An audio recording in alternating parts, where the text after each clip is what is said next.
you go. Okay, so Miracle Jones here. I'm interviewing Lexi. I'm going to go ahead and just ask you some questions and tell me a little bit about your work and then what it means to be a bright young person, and we'll get you on your way, okay? Awesome.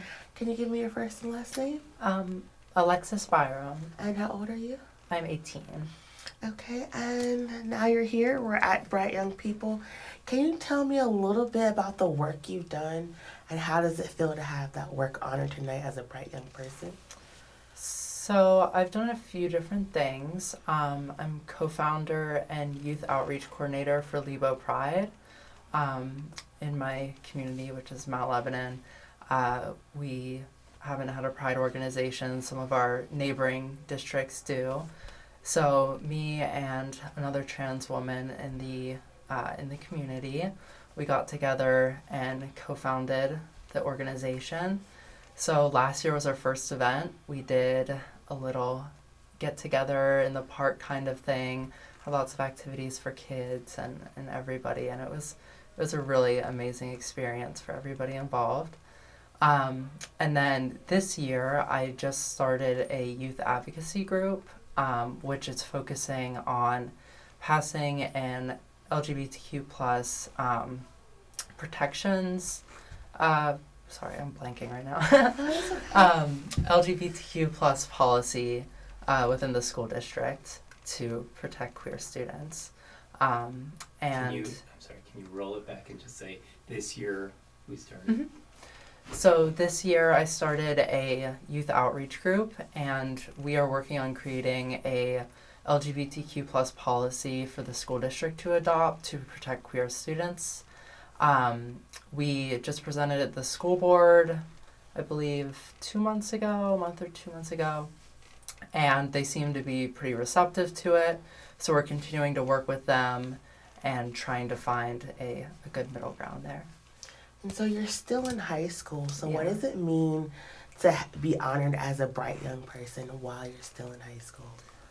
It means a lot. I think I'm very fortunate to be in a situation where I am accepted by my parents and the people around me are accepting, and they've allowed me to flourish and really become this bright young person.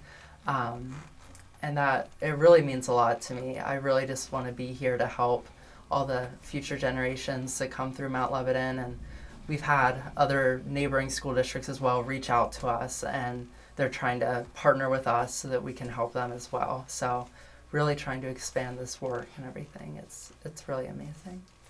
Can you talk a little bit, what has been the most impactful part of your journey thus far? I would have to say it was the first Lebo Pride event. I didn't expect really many people to show up. I thought it was going to be like maybe 25. We had a little space reserved in the business area. But by noon we had an insane amount of people, way more than I expected, probably like 200 people packed in this little area. And seeing all that community support was it was really incredible. It was amazing. Congratulations. Thank you. That's always cool to hear. You talked about community support. What does it mean to you to be rooted in community? So community is extremely important in all aspects. I think especially in this work where we're working for the community, it's all about involving everyone. So for Lebo Pride, we have community member volunteers. They're helping to organize everything. For the youth advocacy group, it's made up entirely of students. We wanted to have a student-led group for that policy. So it's all about communicating with your community and making sure that their needs are addressed in the work that you're doing. And you're doing a lot of work. What is inspiring you to keep doing this type of groundbreaking work? It's a mixture of a few different things.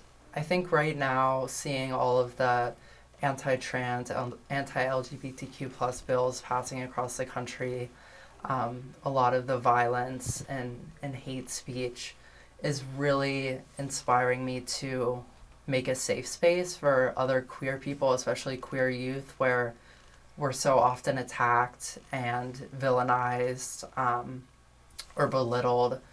And I really want to make sure that there's that space for everyone, not just in Mount Lebanon, not just in Pennsylvania, but everyone in the future. And then also there's the part of joy. Like, I really do love seeing other queer people in their element. Like this youth advocacy group, we have weekly meetings, and seeing everyone come together and talk about, you know, the last week and what they've been up to. It's really amazing seeing everybody in a supportive environment. And you're talking about all this, you know, community support. What does that mean to you? To just have so much support, and what do you hope that inspires other young people to do? Well, I mean, without the community support, we wouldn't have been able to do any of this. Lebo Pride, everyone showed up for the school board meeting where we presented the policy. We had, I think, like 70 adults and kids show up to support us, and showing, you know, people higher up that are trying to bring us down, that we have all of this support, that we are loved, that we are accepted. It's more powerful than anything anyone can do as an individual. And that is like amazing to see and to watch. We just have a couple more questions. What would you tell other young people who would like to get involved, or who are just starting out getting involved, as you're now a bright young person, for the work you've been doing? What words of wisdom do you have to share with other young people? First and foremost, I would say protect your safety.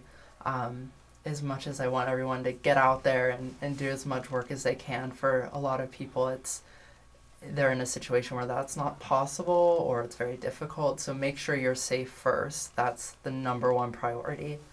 After that, there's a lot of local groups, a lot of school groups, a lot of schools have GSAs. A lot of communities have groups that meet up every so often that are queer-centered. So finding those spaces and finding who you are as a person is super important. And then identifying a goal that you want to achieve. So for me, it was specifically the policy. I wanted that to get passed. That was like a clear, specific goal in mind. And so everything since then has just been, okay, how can we get towards that? So really setting out something specific is helpful. And my last question is, you're being honored tonight as part of Allies Bright Young People. What does the work of Allies mean to you? It's hugely important to me. The work they do, especially with queer healthcare, I mean, that's something that's so often forgotten or left out of the conversation. Extremely, extremely important. And just the sense of community again. Having an organization that you know is there for you is just really incredible. All right, well, Lexi, you are incredible, and we thank you so much for sitting down with us for Bright Young People. We wish you all the best of luck in your future. Thank you. And that is it. Painless. See, we're going to get you unmiked. Do we need to redo anything? No, so let's just back out the steps that we would Okay. do. Hit your record button, or your stop button there. Stop, the square.